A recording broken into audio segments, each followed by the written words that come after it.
বিশ্বকাপে শিরোপা ধরে রাখার মিশন শুরু করতে যাচ্ছে আর্জেন্টিনা। তবে আলজেরিয়ার বিপক্ষে প্রথম ম্যাচের আগে লিওনেল স্কালোনির দলকে ঘিরেছিল ইনজুরি শঙ্কা। সুখবর হলো সেই শঙ্কার বড় অংশই কেটে গেছে।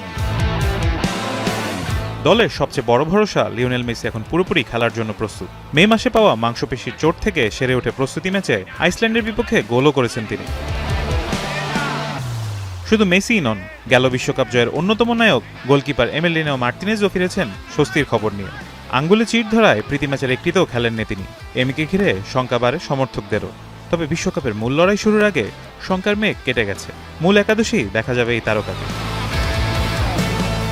সুসংবাদ আছে আরও, গোড়ালির চোট কাটিয়ে খেলার জন্য পুরোপুরি প্রস্তুত স্ট্রাইকার হুলিয়ান আলভারেজ।